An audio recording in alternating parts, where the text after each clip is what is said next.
चलो भाई, नहीं डाउट है, क्लियर। आगे बढ़ते हैं, एसिडिफाइंग एजेंट है ना, एसिडिफाइंग एजेंट या इन्हीं को हम एसिडिफायर बोलते हैं, ध्यान रहे। एसिडिफायर पूछा जाए, short note on acidifying reagent या एसिडिफाइंग एजेंट या शॉर्ट नोट ऑन एसिडिफायर, तो उस केस में आपको यही एक्सप्लेन करना है। और सिर्फ एक ही ड्रग है आपके सिलेबस में, हाइड्रोक्लोरिक एसिड यानी HCl। क्लियर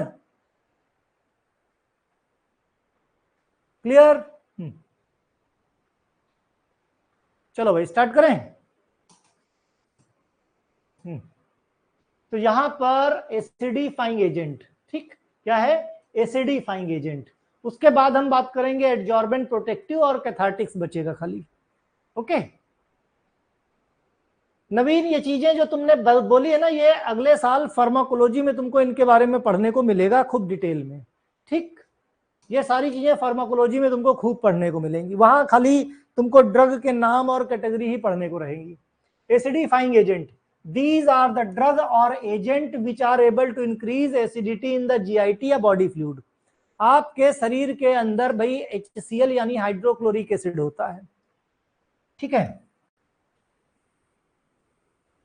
भाई, ये स्टमक है और स्टमक में क्या रहता है, हाइड्रोक्लोरिक एसिड HCl मेंटेन रखता है बॉडी के पीएच को। इन केस किसी में इनसफिशिएंट अमाउंट में HCl का सिक्रीशन हो रहा है, यानी HCl यानी एसिड की मात्रा बॉडी में कम हो गई है, या फिर या तो एसिड कम सिक्रीट हो रहा है या फिर बिल्कुल नहीं सिक्रीट हो रहा है, उसको क्या बोलते हैं, एक्लोर हाइड्रिया। ये टर्म जरा याद रखना, ये टर्म जो है MCQ में लास्ट ईयर पूछा गया था कि एक्लोरहाइड्रिया की कंडीशन में क्या होता है। तो एक्लोरहाइड्रिया की कंडीशन में बॉडी का सिस्टम बिगड़ जाता है, प्रोटीन का डाइजेशन नहीं होता है, प्रोटीन का डाइजेशन नहीं होता है, बॉडी में एल्कलोसिस हो जाती है। एक्लोरहाइड्रिया का मतलब बॉडी में HCl या तो इनसफिशिएंट है, कम मात्रा में है, या पर्याप्त रिलीज नहीं हो रहा है, या तो अब्सेंट है, बिल्कुल भी नहीं है, राइट, या हाइड्रोक्लोरिक एसिड या तो अब्सेंट है या कम मात्रा में है, ये जान लो। These are the drugs or agent which are able to increase acidity in the GIT या body fluid, ठीक है। they are also known as acidifying reagent या acidifier।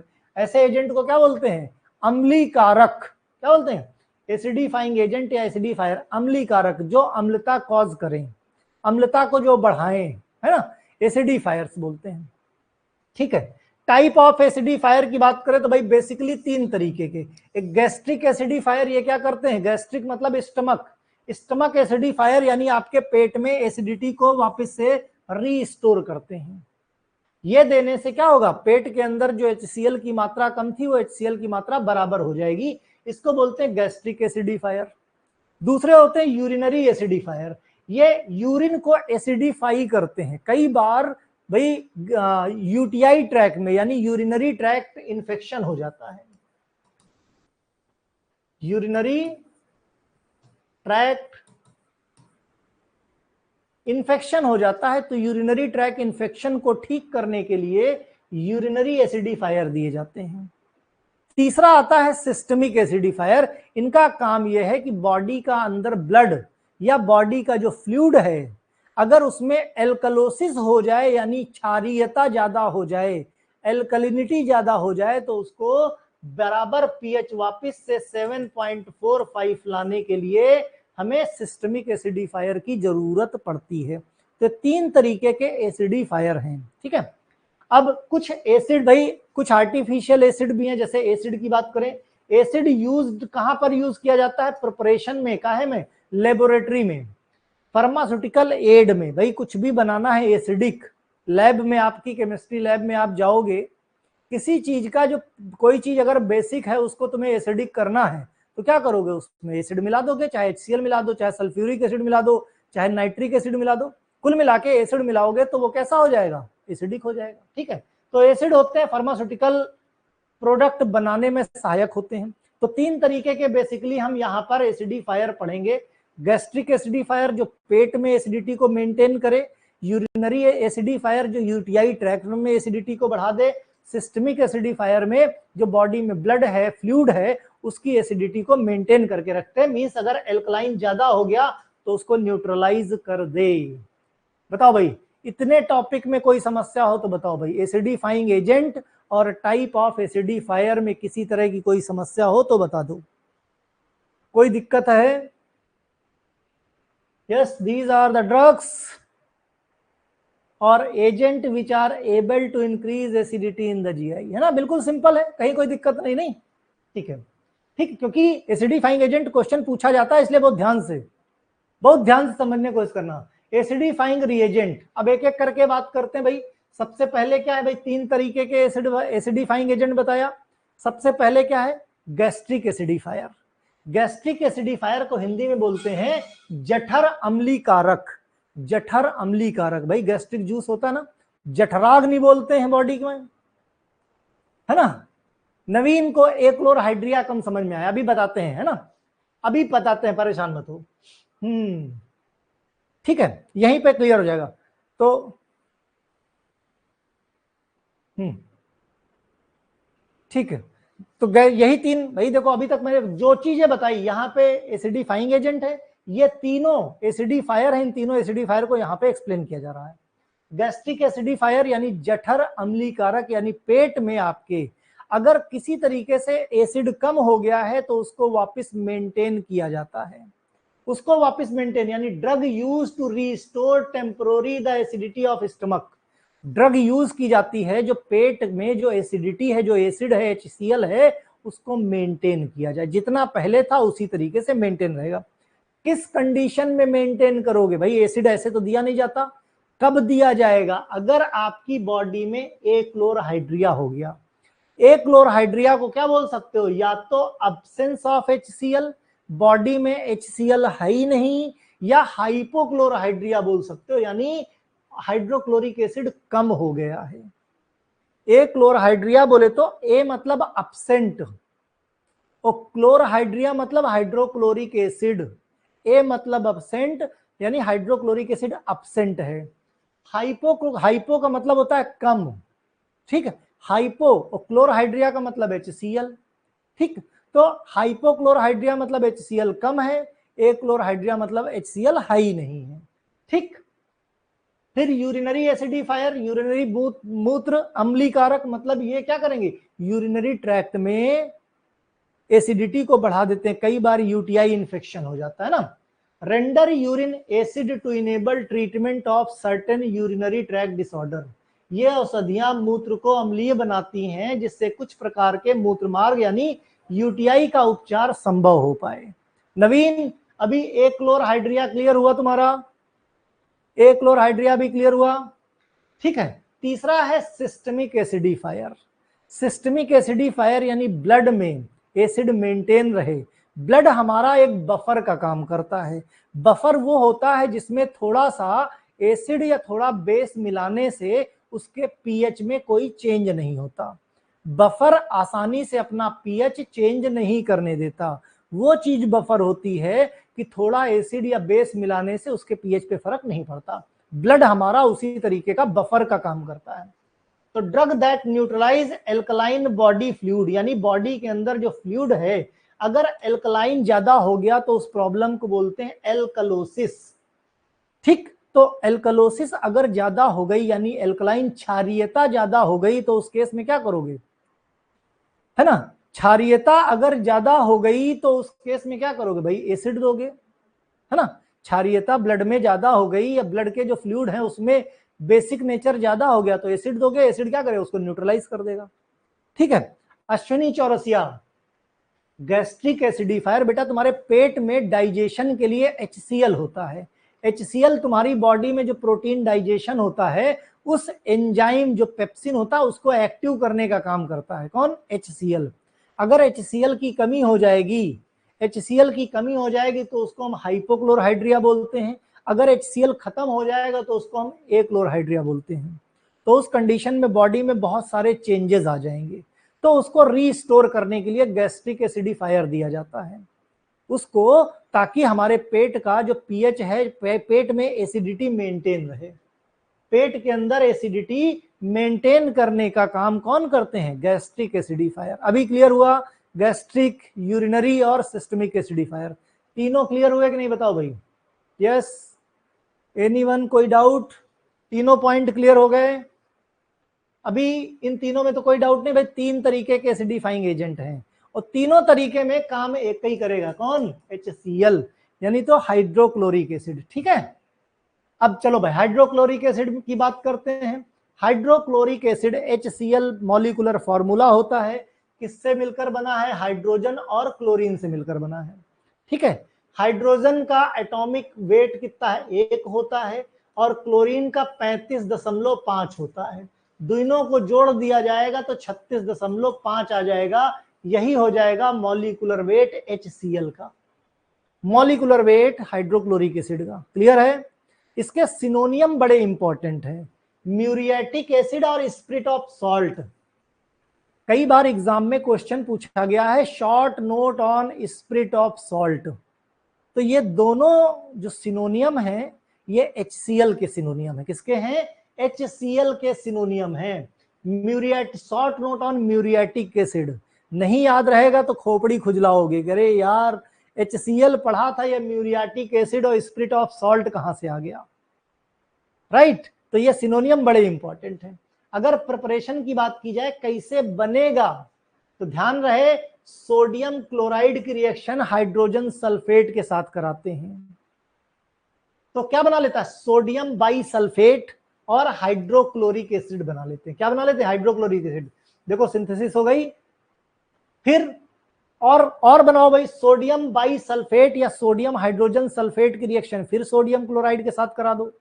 अब की यहाँ पे सोडियम सल्फेट और वापस से फिर हाइड्रोक्लोरिक एसिड बन गई।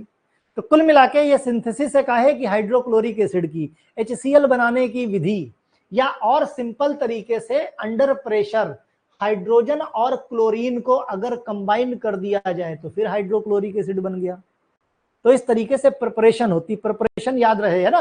कुछ चीजों में, सब में तुमको प्रिपरेशन नहीं पढ़नी है, लेकिन कुछ चीजें हैं क्योंकि हाइड्रोक्लोरिक एसिड अकेला है। एक चीज का ख्याल रखना कि जब एग्जाम में क्वेश्चन का आंसर देना तो वहां पे ध्यान रखना तुम्हारे पास क्वेश्चन 2 तरीके के रहेंगे, या तो 3 नंबर के रहेंगे या 5 नंबर में। अगर MCQ की बात आएगी तो 1 नंबर में। अब वहां पे सपोज करो क्वेश्चन आ गया, right A short note on muriatic acid या स्पिरिट ऑफ सॉल्ट। ठीक है, तो कई बार होता क्या है, हमारे सिलेबस में दिया है कि हमको प्रिपरेशन नहीं पढ़नी। फैक्ट है, प्रिपरेशन में कहीं और पढ़ाऊंगा भी नहीं तुमको। यहां पे मैंने क्यों पढ़ाई उसके पीछे का फैक्ट समझो भाई। 3 नंबर में तुम क्या लिखोगे? एक लाइन में मॉलिक्यूलर फॉर्मूला, मॉलिक्यूलर वेट लिख दोगे, फिर सिनोनियम लिख दोगे, थोड़ी प्रॉपर्टी, स्टोरेज, और मींस आधे पेज में तुम्हारा पूरा हो जाएगा। क्या यह संभव है कि आधे पेज में आपको 3 नंबर मिल जाए? बिल्कुल संभव नहीं।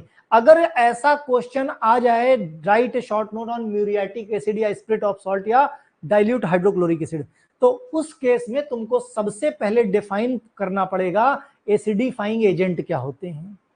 पहले डिफाइन करो। तुमको याद रहे 3 नंबर तभी मिलेगा बेटा जब कम से कम 1.5 पेज लिखोगे। इससे कम लिखोगे तो नहीं, कंटेंट है नहीं, इससे टीचर को कोई मतलब नहीं। 1.5 पेज तुमको लिखना है, ध्यान रहे। ठीक है, तो कैसे लिखोगे? एसिडिफाइंग एजेंट लिख दो, टाइप्स लिख दो और हाइड्रोक्लोरिक एसिड को डिफाइन करो, तुम्हारे 1.5 पेज पूरे हो जाएंगे।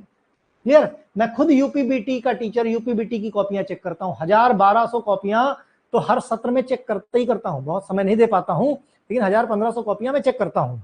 ठीक है, तो जो गलतियां होती हैं वो मैं पहले बता देता हूँ तुम लोगों को, इसलिए ध्यान रखना। फिजिकल प्रॉपर्टी की बात किया जाए तो भाई कलरलेस, ऑर्डरलेस, और टेस्ट कैसा है? सॉर। टेस्ट भाई, एसिड का टेस्ट कैसा होता है? खट्टा होता है ना। स्टेट क्या है? लिक्विड है। सॉल्युबिलिटी भाई अल्कोहल में, इथाइल ईथर में, इन सब में ये सॉल्युबल रहता है। उसके बाद केमिकल प्रॉपर्टी की बात कर लो भाई। केमिकल प्रॉपर्टी है ना, केमिकल प्रॉपर्टी में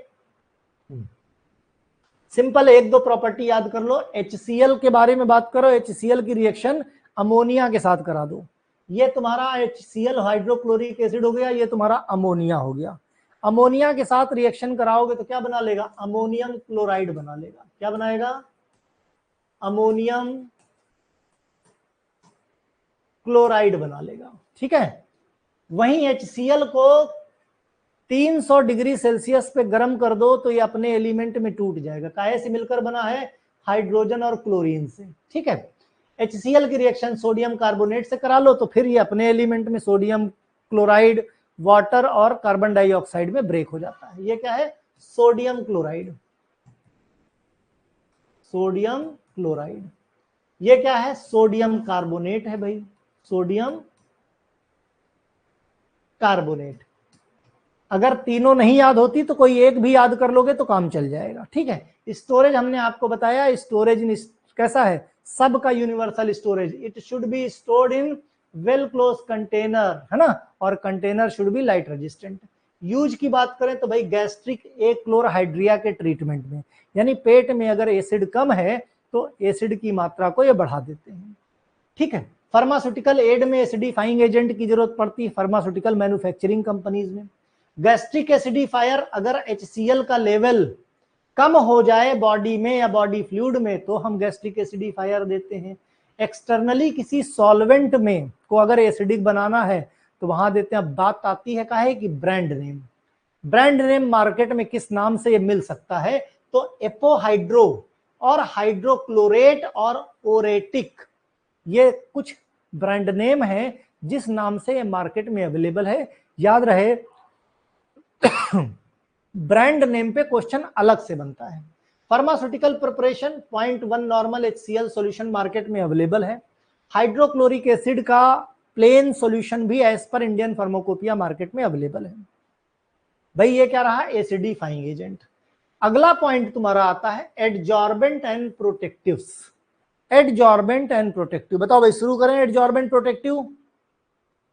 बोलो, इसको स्टार्ट करें। एसिडिफाइंग एजेंट में कोई डाउट? किसी तरह का कोई डाउट हो तो बताओ। एसिडिफाइंग एजेंट, एसिडिफाइंग एजेंट में क्या डाउट है? कोई डाउट नहीं। ठीक है, अब सुनो भाई, एडजॉर्बेंट और प्रोटेक्टिव दो चीजें हैं।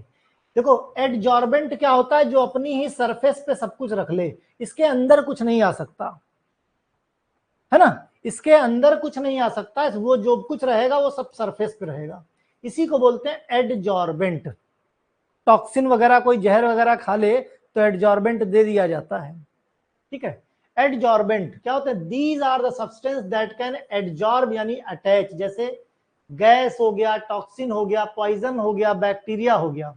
ये क्या करते हैं? GIT ट्रैक्ट को क्लीन करने का काम करते हैं। एडजॉर्बेंट दे दिया जाता है तो जितने भी नुकसानदायक सब्सटेंस होते हैं ये इसकी सरफेस पे आके चिपक जाते हैं, चाहे गैस हो कोई, चाहे टॉक्सिन हो, चाहे बैक्टीरिया हो, चाहे पॉइजन हो, और ये स्टूल यानी पॉटी के रास्ते बॉडी से बाहर निकल जाते हैं।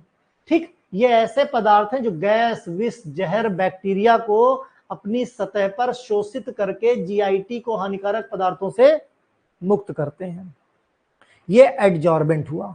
प्रोटेक्टिव्स की बात करें, अगर प्रोटेक्टिव मतलब संरक्षक, जैसे कहीं पे बॉडी में अगर घाव हो गया, अल्सर हो गया, तो ये ऐसे सब्सटेंस हैं कि अगर बॉडी में दे दिया जाए तो भाई, जैसे आपका ये स्टमक है, यहां पर मान लिया घाव हो गया, ठीक है, तो बार बार तेल मसाला खाओगे तो नमक अगर घाव में लगेगा तो क्या होगा? दर्द होगा कि नहीं? तो अल्सर से दर्द होता है। उसी केस में प्रोटेक्टिव दे देते हैं तो प्रोटेक्टिव क्या? एक लेयर बना देता है, तो जब भी कुछ खाते हो उसका डायरेक्ट कांटेक्ट घाव से नहीं हो पाता, और जब डायरेक्ट कांटेक्ट घाव से नहीं होता तो घाव को भरने में समय मिल जाता है। भाई कोई घाव है, अगर लगातार उसको तुम क्या है उंगलियों से ताजा करते रहोगे तो कभी नहीं भरेगा, और आराम से उसको छोड़ दो तो आराम से भर जाएगा। तो प्रोटेक्टिव समय देते हैं कि घाव भर जाए, है ना, तो इनको बोलते हैं प्रोटेक्टिव। तो एडजॉर्बेंट का काम क्या है? Reduce absorption of toxin. भाई मेन काम क्या है? बॉडी के अंदर जो टॉक्सिन है, जो जहर है, इनका बॉडी में एब्जॉर्प्शन। भाई जैसे किसी ने जहर खा लिया तो क्या दिया तुमने? तुरंत एडजॉर्बेंट दे दिया, तो वो क्या करेंगे? वो पॉइजन को अपनी सरफेस पे एब्जॉर्ब कर लेंगे, जिससे कि बॉडी में ये टॉक्सिन ब्लड में ना पहुंचने पाए। भाई कुछ भी खाते हो तो डाइजेस्ट होके ब्लड में पहुंच जाता है, इससे पहले डाइजेस्ट हो एडजॉर्बेंट दे दो तो एडजॉर्बेंट इसको सोख लेगा, अपनी सरफेस पे अटैच कर लेगा, और क्या करेगा? बॉडी से बाहर कर देगा। दूसरा, डायरिया और डिसेंट्री, बॉडी में अगर पानी ज्यादा, डायरिया ज्यादा हो रहा है, ठीक है, इसको दोबारा सुनी देखना, जो चीजें बताई है ना बेटा, यही एक खास चीज होती है ऑनलाइन में। कोई चीज अगर तुम्हारा दिमाग कहीं और है उस वक्त जब समझाया जाए तो उसको वापस से रीटेक देख सकते हो जितने बार चाहो, ठीक। तो जो एडजॉर्बेंट होता है, जैसे किसी को डायरिया है या डिसेंट्री हो रही है, तो भाई यानी क्या है, लूज मोशन हो रहे हैं, तो एडजॉर्बेंट देने से क्या होगा, ये एडजॉर्बेंट पानी को सोख लेगा, अपनी सरफेस पे अटैच कर लेगा, जिससे कि स्टूल सॉलिडिफाई हो जाएगा, यानी मदद मिलेगी। प्रोटेक्टिव क्या करते हैं, कोई भी इरिटेशन होता है ना, कोई भी अल्सर होता है, उसको घाव भरने में मदद करते हैं। म्यूकस लेयर को प्रोटेक्ट करते हैं और अल्सर या इन्फ्लेमेशन में जलन को रोकते हैं, यानी दर्द को ठीक करने में मदद करते हैं। तो ये एडजॉर्बेंट, ये किसी भी टॉक्सिन को सरफेस पे एब्जॉर्ब कर लेते हैं, ठीक है, सरफेस पे अटैच कर लेते हैं, और प्रोटेक्टिव एक प्रोटेक्टिव लेयर बना लेती है, प्रोटेक्टिव सुरक्षा लाइन बना देती है, सुरक्षा परत बना देती है, ठीक है। उदाहरण के तौर पर अगर हम बात करें बिस्मथ सब कार्बोनेट, तो बिस्मथ सब कार्बोनेट ये प्रोटेक्टिव का काम करेगा, यानी ये सुरक्षा लेयर बना लेगा। कहां पे, आपके स्टमक या इंटेस्टाइन में कहीं घाव हो गया, अल्सर हो गया है, तो ये क्या करेगा, एक लेयर बना लेगा, ठीक है भाई, सिंपल सी बात है। यहां पर माना अल्सर हो गया है, घाव हो गया, आपने क्या दिया, बिस्मथ सब कार्बोनेट। तो बिस्मथ सब कार्बोनेट बेसिकली क्या कर रहा है, बिस्मथ सब कार्बोनेट इसके ऊपर एक सुरक्षा लेयर बना लिया उसने, है ना, एक प्रोटेक्टिव लेयर बना लिया। अब तुम कुछ भी खाओ पियो, उसका डायरेक्ट कांटेक्ट इससे नहीं हो पा रहा, क्यों, क्योंकि उसके ऊपर लेयर चढ़ी है। तो जब लेयर चढ़ी है तो अंदर घाव भरने के लिए समय मिल गया कि नहीं मिल गया, है ना, तो इसको बोलते हैं संरक्षक। कैओलिन को बोलते हैं एडजॉर्बेंट, ये टॉक्सिन या डायरिया वगैरह से यानी दस्त में उपयोगी होती है। एडजॉर्बेंट दो जगह क्यों है, कहां दो जगह है,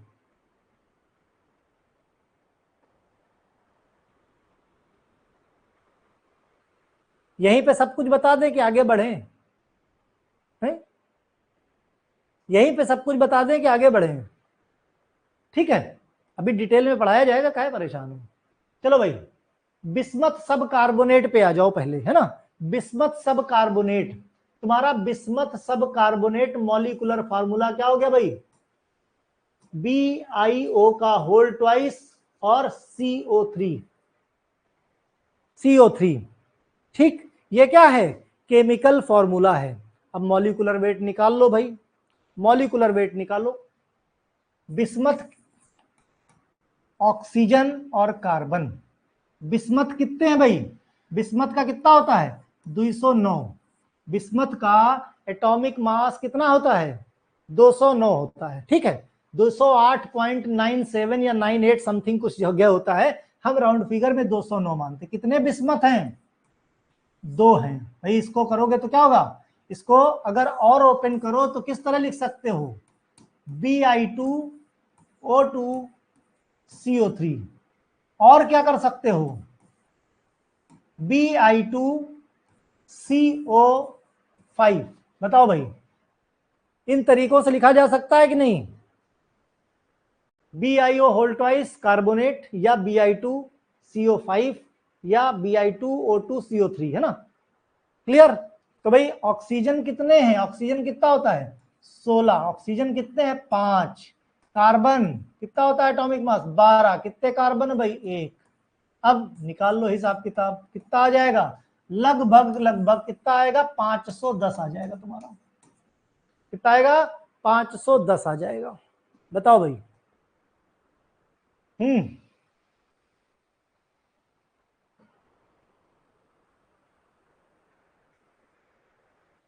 भाई सीधा सीधा 418 ये हो गया, 16 पंचे 80 ये हो गया, और 12 ये हो गया ना, लगभग 510 के आसपास, सीधा सीधा तो हिसाब है, हो जाएगा। बोलो भाई, बिस्मथ सब कार्बोनेट, प्रॉपर्टीज की बात करें, पेल येलोइश कलर का, ऑर्डरलेस है, टेस्टलेस है, इसमें है क्रिस्टलाइन स्टेट यानी सॉलिडिफाई है। सॉलिबिलिटी की बात करें, पानी और अल्कोहल में बिल्कुल भी सॉलिबल नहीं है, मिनरल एसिड जैसे HCl हो गया, H2SO4 हो गया, नाइट्रिक एसिड, इनमें ये सॉलिबल रहता है। स्टोरेज सबका सेम रहेगा, stored in air tight close container, और container should be light resistant, है ना। Used as the antiseptic agent भी यूज होता है, स्ट्रिंजेंट भी, और एंटी डायरियल भी। कैसा है ये? एडजॉर्बेंट है, एडजॉर्बेंट है ना। तो एंटी डायरियल की तरह भी, एस्ट्रिंजेंट भी और एंटीसेप्टिक भी। एंटीसेप्टिक क्यों? बैक्टीरिया वगैरह को अपनी सरफेस पे अटैच कर लेता है। फार्मास्यूटिकल फॉर्मुलेशन, बिस्मथ सब कार्बोनेट के ऑइंटमेंट आते हैं। ब्रांड नेम रेक्सल, बिस्मॉल और पेप्टोबिस्मॉल। पेप्टोबिस्मॉल, बिस्मॉल स्टमक रिलीफ के लिए है ना, रेक्सल हो गया। तो ये सारी जो है ब्रांड नेम मार्केट में अवेलेबल है। उसके बाद कैओलिन की बात आ जाए भाई। कैओलिन को क्या बोलते हैं भाई? China clay. कैओलिन को क्या बोलते हैं? चाइना क्ले बोलते हैं, राइट। अब चाइना क्ले, तो kaolin is the soft white clay. China clay क्या होती है? जिसमें किसी तरह का फ्रिक्शन नहीं होता, रिजिडिटी नहीं होती, एकदम प्लेन होता है ना।